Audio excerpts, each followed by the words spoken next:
From the dojo to the octagon, this is Budocast, your source for the latest in martial arts news, culture, and competition. From breaking fight results to evolving techniques, we cover it all. Let's get into it. Glad to be here for this one because, man, what a weekend. Seriously, what a weekend. So, for everyone listening, I want you to just imagine walking into an arena, right? Right. 15,000 people are just screaming, entirely desperate for you to win. Now, for half the fighters we saw this weekend, that wall of sound was, it was pure jet fuel. Right, it elevated them. Exactly, to like superhuman levels.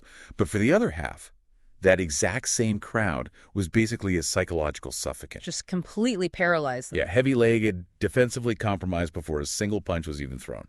So this weekend, spanning from Wednesday, April 29th to Saturday, May 2nd, 2026, it wasn't just about the geography hosting the fights. It actively dictated them. It really did. So our mission for today's deep dive is to basically extract the mechanics of what just happened. We've got a massive stack of sources here. Official scorecards, live play-by-play articles, event recaps from One Championship, CBS Sports, the UFC, the PFL. A lot of ground to cover. So much ground. Yeah. Because we saw a massive, violent tectonic shift across kickboxing, MMA, and boxing. Yeah, it was really a weekend of transition. You know, you rarely get this kind of synchronized narrative across completely different combat disciplines. Right, usually they're all in their own timeline. Exactly. Boxing, MMA, kickboxing, they operate on entirely separate historical tracks. But over these 4 days, we literally watched time passing. The old guard versus the new guard. Precisely. You had established greats relying on just sheer, unyielding willpower to hold off this new generation of younger fighters who have, well, essentially reverse-engineered their techniques. So if you're a fan trying to understand where striking and grappling are going, this was the masterclass. Oh, absolutely. It showed exactly how fighters either adapt to that shifting reality or get violently left behind, yeah. Let's start with the event that really encapsulates that. Over at the Ariake Arena in Tokyo for One Samurai One. What a card. One Championship's inaugural blockbuster Japanese event, and the main event gave us a sequence we'll be breaking down for decades. No question. We're talking about the final bout of 34-year-old Takeru Sagawa, the natural-born crusher, taking on Rod Tang, the Ironman Jitmoangyan, for the One interim flyweight kickboxing world title. Such a high-stakes matchup. And Takeru gets the 5th round TKO at the 2.22 mark. He gets his 46th career win, takes the belt, and then just announces his retirement. A perfect exit. It really is. But mechanically, if you follow One Championship, you know Rod Tang's whole brand is terrifying invincibility. Right. The guy eats head kicks and beats his chest. Yeah. He just marches forward. So how did Takeru structurally dismantle a guy whose primary defense is basically a superhuman resistance to blunt force trauma? Well, it comes down to neutralizing that psychological warfare, right? Yeah. And doing it with superior biomechanical framing. Okay, unpack that a bit. So if you look at the historical data on Rod Tang, his intimidation isn't just, for the crowd. It's a calculated tactical advantage. Like when he drops his hands and lets guys hit his chin. Exactly. It triggers a panic response. The opponent realizes, oh, wow, my best shot did nothing. Heart rate spikes, adrenaline dumps. Right, and they start retreating. And Right. That's when Rod Tang capitalizes. He walks them down, throws those heavy looping hooks. But Takeru, he just refused to play that game. He didn't back down at all. Not even a little. The source material for the second round is super revealing here. Takeru dropped Rod Tang twice, but it's how he did it. It wasn't wild brawling. No. He used this shifting southpaw pivot. He stepped his lead foot outside of Rod Tang's lead foot. Which basically blinds Rod Tang to the left hook, right? Exactly. Rod Tang is looking straight ahead, but the punch is coming from a 45-degree angle right on the jawline. Okay, wait. I want to push back on that slightly. Because, we've seen elite strikers try to find angles on Rod Tang before. And usually, they just end up getting clipped the second they step into the pocket. Right, they do.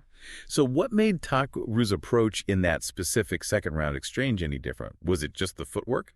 It was the footwork combined with his complete refusal to concede the psychological high ground. Ah, okay. Yeah, the play-by-play actually notes that after those 2 knockdowns, Takeru offered a shimmy and a smile back at Rod Tang while he was taking incoming fire. Wait, really? A smile? Yeah, which is highly unusual. Normally, when Rod Tang fires back, guys just shell up. But Takeru stayed in the pocket, rolled his shoulders, and smiled. He out-crazied Rod Tang. Basically, yeah. Yeah. He beat him at his own game of escalation. By not retreating, he forced Rodtang to keep throwing from this compromised, flat-footed position. And when a fighter gets frustrated like that, they overcommit, and that overcommitment set up the final sequence in the 5th round. Which was just devastating. The reports described this stiff right hand in the 5th that put Rodtang down for the 3rd time, and he just couldn't stand up. His first ever promotional knockout loss. Crazy. And it wasn't a looping haymaker, right? It was just a straight piston right down the pipe while Rodtang was winding up. Yep, the classic straight punch beating the looping punch to the target. Yeah. Executed perfectly. But looking beyond just the mechanics, Takeru retiring after this, it's not just about the belt or the 46 wins.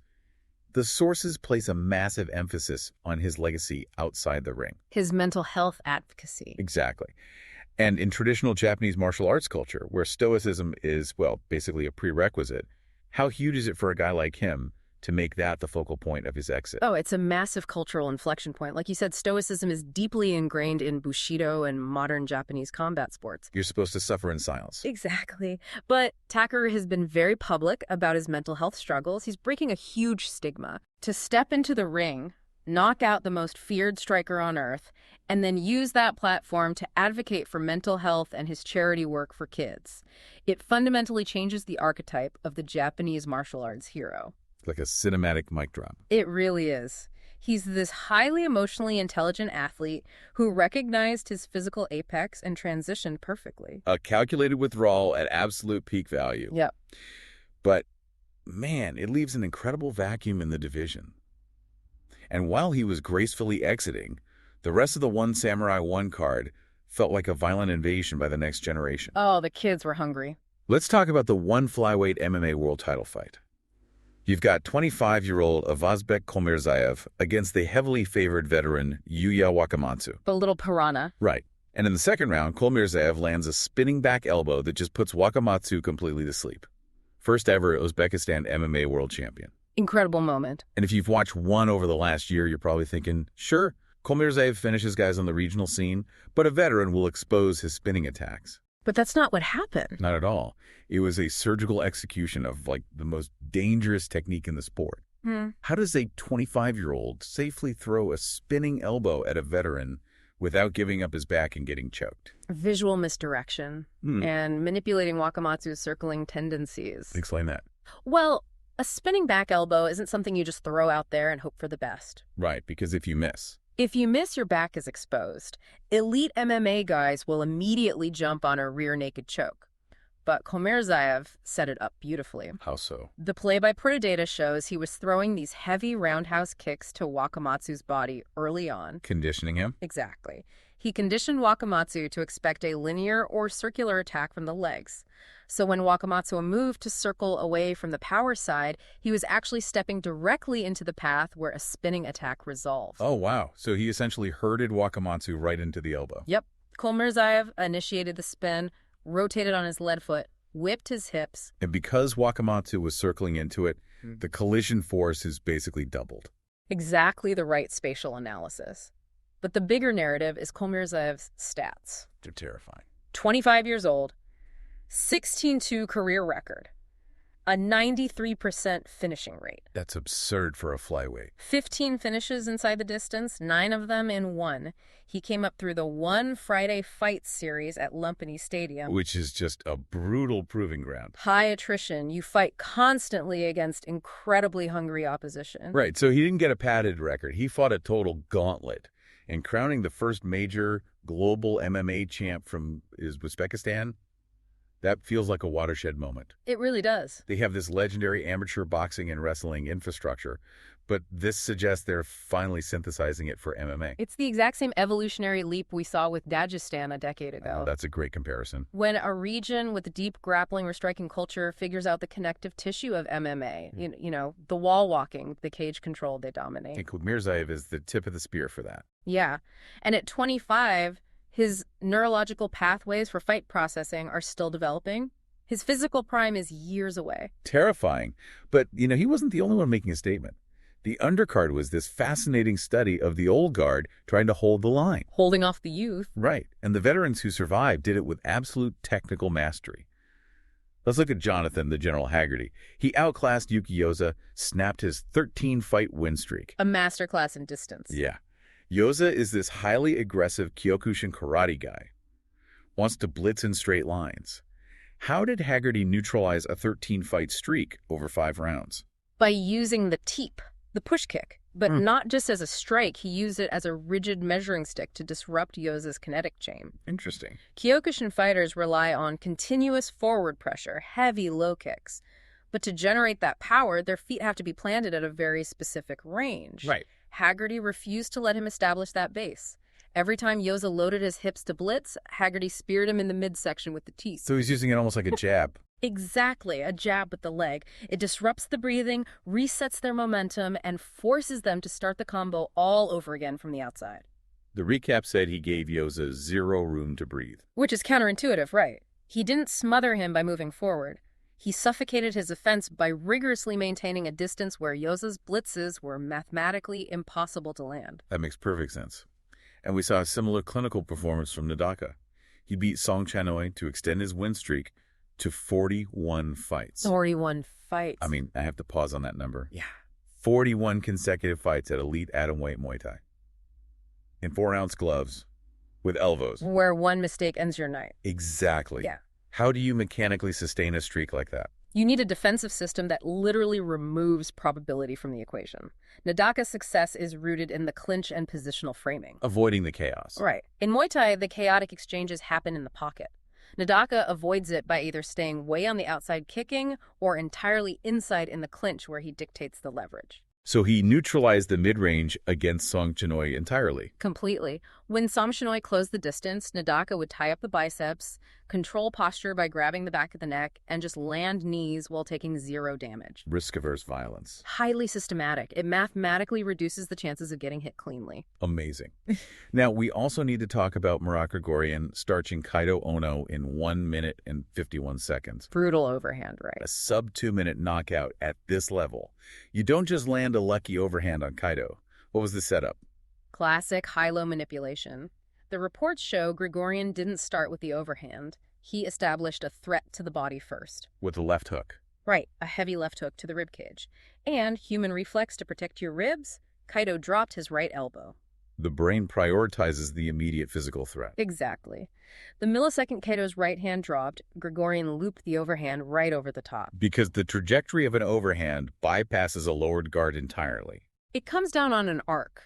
Kaito literally never saw it coming because his focus was drawn to his midsection. Like a magician's sleight of hand. Look at the left hand while the right hand knocks you out. Perfect misdirection. And we can't skip Chihiro Sawada submitting Ayaka Miura with a first-round armbar. That was wild. Miura is known for this immense grappling pressure. For Sawada to catch her in round 1, was that a lapse by Miura or a trap by Sawada? Oh, absolutely a trap. When you grapple someone with heavy top pressure like Miura, the mistake is trying to match their strength to push them off. So what did Sawada do? She used Miura's forward momentum against her. When Miura committed her weight forward to pass the guard, she had to leave her arms extended for balance. Right, you have the post. Sawada isolated one of those extended arms, swiveled her hips to change the angle, and clamped her legs over the shoulder for the armbar. She used the aggressive top pressure as the fulcrum to break the joint. Brilliant mechanical adjustments. Yeah, across the board. But despite these veterans holding the line, the youth movement was so loud. Shimon, Kanada Nagai, Toki Tamaru. Yeah, Shimon is 21, survives an 8-count, drops Johan Ghazali twice, and wins a $100,000 contract. Think about the psychological resilience that takes. Right. Getting dropped, clearing the cobwebs, and turning the fight around for life-changing money. And Nagai goes 10-0 at 21. Tamaru wins at 24. The foundation is shifting. These kids didn't have to separate striking and grappling growing up. They learned it all simultaneously. The margin for error is shrinking for the older guys. Exponentially. When a 21-year-old processes a knockdown and instantly adjusts spatial awareness to get 2 knockdowns of his own, that processing speed is exceptional. And that shrinking margin for error, combined with the psychological burden of fighting at home, that bridges us perfectly to our next segment. The MMA cards. See, exactly. The ghost we saw veterans fighting in Tokyo.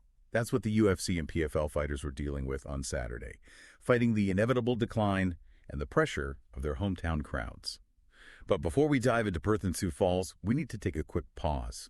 Before we dive deeper, shout out to our sponsors. First up, Elite Sports, leaders in premium fight wear for BJJ and MMA. Whether you're rolling or striking, they've got gear built to move with you. Check them out at elitesports.com. And if you're a school owner looking to optimize your dojo's performance, you need to check out Lotus by Open Black Belt. It's the ultimate management software for tracking ranks, attendance, and billing. They are currently offering a free trial to our listeners. Streamline your business so you can spend more time on the mats. Visit openblackbelt.com to start your trial today. You can find links for both in the show notes.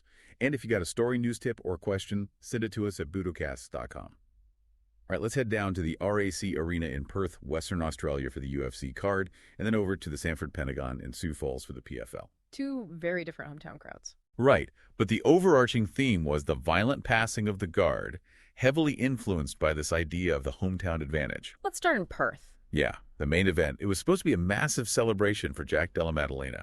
The Aussie fans love him. They adore him. He headlines against Carlos Prates, but instead of a coronation, Prates walks into enemy territory and gets a devastating third-round TKO. Stunned the whole arena. Completely silent. But earlier, that exact same night, in the co-main, another Perth native, Quillan Salkild, has the exact opposite experience. Fights Benil Dariush. Right, and Salkild feeds off the crowd to get a stunning first-round TKO at the 3.29 mark. And Steve Urseg won, Junior Tafa won. Yeah, Tafa with first-round elbows over Kevin Christian.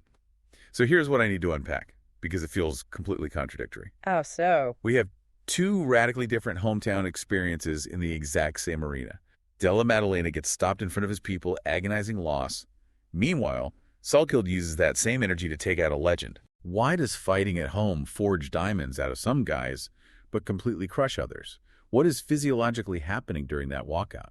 Okay, to understand this, we have to look at the endocrinology of high-stress performance. The hormones. Exactly. The hometown advantage is largely a myth. It's actually a massive psychological burden, and it triggers different responses based on the fighter's status. Give me an example. Take Carlos Prates. He walks into an arena where 15,000 people are booing him. His objective is simple: silence the noise. So he gets focused adrenaline. Right. It narrows his vision, sharpens his reactions. But Jack Della Maddalena, he isn't just fighting Prates. He's carrying the emotional weight of his family, his old training partners, the whole city. That expectation triggers cortisol. Yes. Cortisol is a stress hormone. It causes muscle tension, shallow breathing, elevated heart rate long before the fight even starts. The infamous adrenaline dump. Exactly. By the time the bell rings, your legs feel like cement because you burned all your nervous energy in the locker room. Okay, wait, hold on. I get the adrenaline dump theory. Sure. But Della Maddalena has fought and won in front of massive Aussie crowds before. He isn't a rookie. What made him crack this time against Prates? Was it just the crowd? Or did Prates do something mechanically in the cage? It was the intersection of the two. The hometown pressure combined with Prates' specific striking mechanics. We'll break that down. Jack Della Maddalena is a precision boxer. His whole defensive system relies on timing, reading shoulders, and slipping punches by millimeters. Which requires you to be relaxed. Profoundly relaxed. If you're tense, you can't slip, you absorb. And Prates is this dynamic Muay Thai striker who changes rhythms constantly. The reports mention Prates using a lot of calf and body kicks early on. Right, and those kicks serve a dual purpose. They inflict damage, obviously, but they also disrupt a boxer's stance. Oh, I see. When JDM's base was compromised by kicks and the pressure kept him from finding his relaxed rhythm, his reaction time dropped by a fraction of a second. And against a sniker like Prates. That fraction of a second is the difference between slipping a hook and suffering a third-round TKO. Prates dismantled his mobility, left him as a static target. It completely changed the context. It wasn't just Prates hitting harder. But let's look at Salkild. Same crowd, same noise. But he mills Dariush in 3.5 minutes. How did he bypass the cortisol? Because Salkild was the hunter, not the hunted. He's the new guard. Exactly. He didn't have the pressure of being the established main event superstar. He's the hungry local prospect trying to make his name off a legend. And Dariush has a lot of miles on the odometer. So when Salkild walked out, the noise wasn't an expectation he had to protect. It was validation. Physiologically, instead of cortisol, he's getting a massive dopamine hit every time the crowd roars. And dopamine reinforces aggression. Exactly. The play-by-play shows Salkild just overwhelming Dariush with speed and volume. Dariush relies on Complex grappling setups, timed overhands. He couldn't process the sheer velocity. So Dariush was hesitating. Pausing half a beat too long to read a feint and getting brutally punished for it. Salkeld used the crowd's energy as pure fuel. The difference between fighting to protect your status versus fighting to create it. And we saw that same dynamic in Sioux Falls for the PFL. The Sanford Pentagon. Yeah, South Dakota isn't usually a global MMA hub, but PFL's model builds these hyperlocal strongholds. Logan Storley, elite collegiate wrestler, headlining against PFL Europe champ Florem Zendelli. And Rabindanov against Alex Chizov in the co-main. Right. PFL is pitting these European kickboxers against American and Dagestani wrestlers in the American heartland. It's brilliant matchmaking, creates immediate stylistic and cultural friction. Striker versus grappler. And structurally, Storley's mechanics are tailor-made to exhaust someone in front of a partisan crowd. His wrestling is about chain wrestling, cage cutting, top pressure. Okay, let's break that down mechanically. If Zendelli knows Storley wants to take him down, and he's prepped for months, how does Storley still impose the wrestling? Stance manipulation and taking away lateral movement. How so? Well, a kickboxer like Zendelli uses a slightly bladed stance for in-and-out footwork and rotational power. But a bladed stance exposes the lead leg to singles and low singles. Right. Storley knows this. He uses feints level changes, dropping his hips to force a reaction. If Zendelli drops his hands, Storley throws an overhand. If he keeps them high, Storley shoots under the hips. He uses the cage, right? Always. He doesn't shoot in the open center. He walks Zendelli to the fence, cuts off escape routes. Once the back touches the fence, the hips are compromised. And that attritional wrestling just drains the fast twitch fibers of a striker, makes the arms heavy. Exactly. And we saw a similar philosophy with Gadzi Rabindanov against Alex Chizov. But Rabindan is Dagestani lineage. Their grappling is fundamentally different from American collegiate wrestling, right? Very different. American wrestling often focuses on explosive mat returns and top pressure through leverage. Dagestani grappling relies heavily on isolating limbs along the fence. The Dagestani handcuff. Precisely. Securing the opponent's wrist behind their own back while maintaining hip pressure. Which removes their ability to base out or stand back up. And Chizov faced a mechanical problem he couldn't solve. When you lose that posting arm, you have to use core strength to escape, which burns massive amounts of oxygen. It's an incredible contrast to Perth. High-velocity knockouts in Australia and suffocating grappling clinics in South Dakota. On the same night. Right. But as fascinating as those were, we had to shift gears entirely to boxing. Because while MMA focused on the rising stars, boxing gave us two established pound-for-pound greats defending their thrones. Benavidez and Inoue. Yep, May 2nd. Both apex predators. Vastly different experiences. Let's start with the absolute destruction. David, the Mexican monster, Benavidez against Gilberto Zurdo Ramirez. So the unified cruiserweight titles. And Benavidez gets the KO in round 6. Becomes the 3-division champ, super middleweight, light heavyweight, and now cruiserweight. Incredible. The details here are staggering. Benavidez is the first person to ever stop Zurdo Ramirez. I mean, even Dimitri Bivol couldn't finish him. Bivol went the distance. Exactly. And the reports detail how Benavidez kept all his hand speed despite moving up to the 200-pound limit. Round 4, he drops Ramirez for a 10-8 round. Round 6, swells Ramirez's eye completely shut, forces him to a knee, and Zurdo literally refuses the 10 count. You just stay down. Yeah. Normally, guys move up 20 or 30 pounds and look sluggish. They trade velocity for brute force. Watching Benavidez is like putting a sports car engine in a tank. He was throwing combinations with 200-pound stopping power. How is that biomechanically possible? It's a biomechanical anomaly, honestly. It speaks to his structural frame. Because most guys just put on bulky muscle, right? Right, artificial mass that requires more oxygen and slows down rotational speed. But Benavidez is naturally a massive guy who is severely dehydrating to make 168. Ah, so 200 is just his natural state. Exactly. He didn't lose his acceleration, and since force equals mass times acceleration, the increased mass multiplied his punch force exponentially. The play-by-play for round 1 said he hit Zurdo with a lightning-fast 6-punch combination. 6 punches at cruiserweight. Almost unheard of. Let's analyze that. Round 3 report said Ramirez tried to march forward, but his single punches bounced off the high guard, and then Benavidez would break through. How do you land 6 punches cleanly on a veteran? Why couldn't Zurdo just shell up? Because Benavidez actively manipulates the guard through target variation. What does that look like? Well, the first 2 punches of that 6-punch combo might be stiff jabs to the high guard to blind him. The third is a vicious left hook to the liver. And like we talked about with Gregorian, the elbows drop to protect the organs. Exactly. The moment Ramirez drops his elbows to protect his ribs, Benavidez brings the fourth, fifth, and sixth punches up the center as uppercuts or hooks to the head. He forced him to choose between broken ribs or a fractured jaw. The lose-lose situation. And that trauma just accumulates. Round 4, the play-by-play says Benavidez is throwing nonstop. He backed him to the ropes, threw him in a meat grinder. And by round 6, Zurdo refuses the count. He knew the math was impossible. Refusing the count is the ultimate concession. He knew standing up just meant unnecessary brain trauma. Absolutely. And the aftermath is where the politics come in. Post-fight, Canelo Alvarez is right there in the building.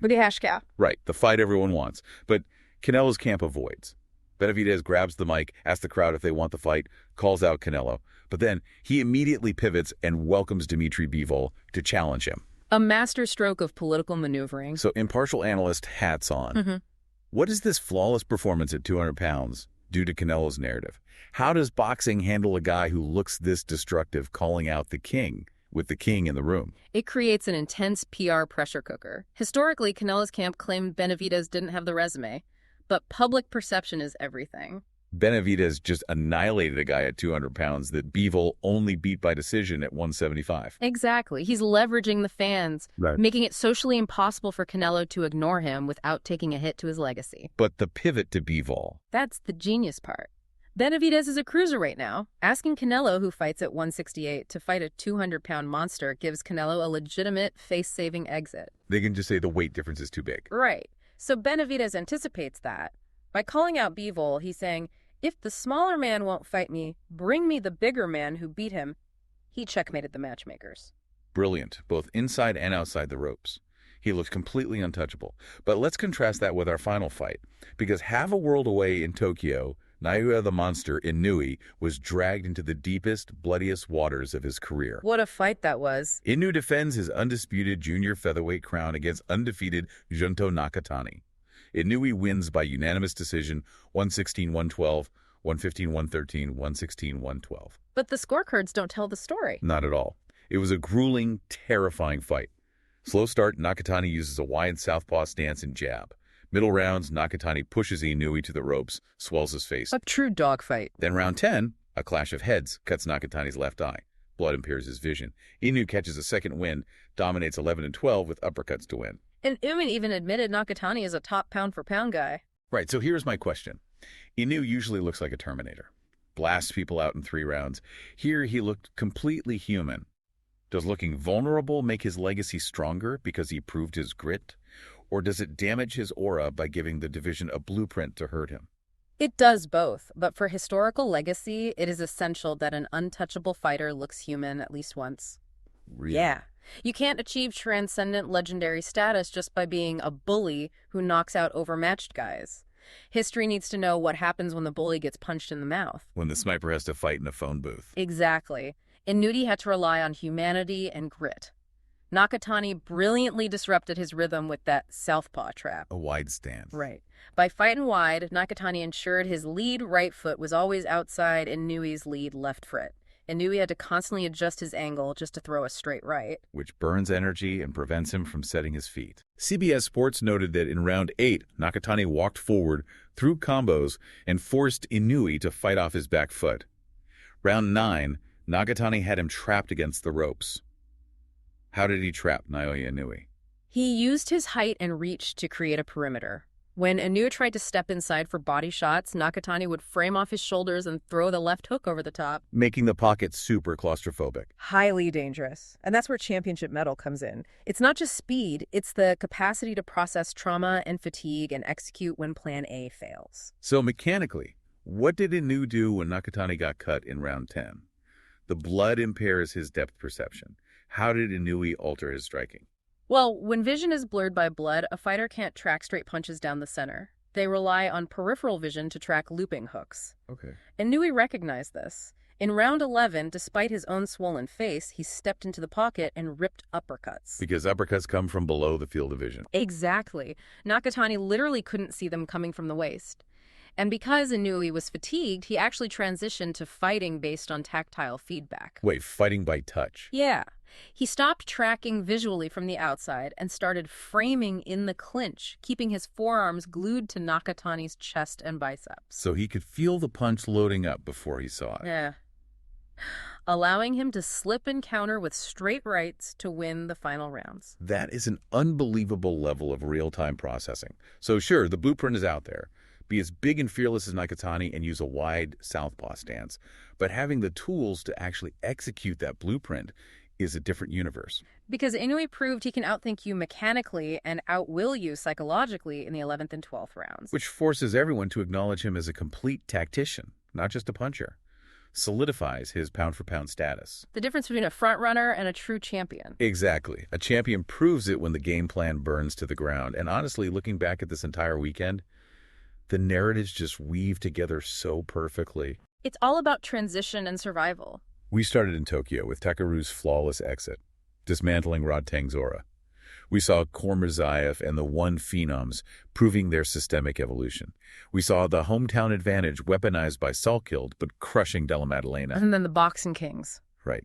Benavidez scaling his mass perfectly to break a veteran's will, and Inoue showing us the gritty, blood-stained reality of inside fighting when perfection fails. An unbelievable few days. So as we wrap up this massive deep dive, I want to bring this directly back to you, the listener.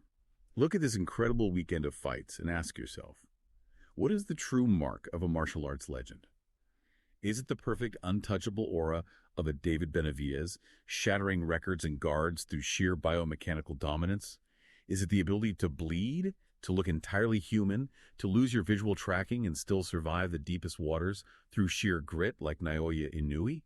Or is it the profound courage to walk away at the absolute peak, leaving a legacy of both violence and profound empathy like Takeru?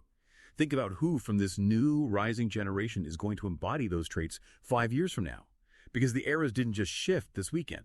The foundation for the next decade of combat sports was poured in blood and strategy.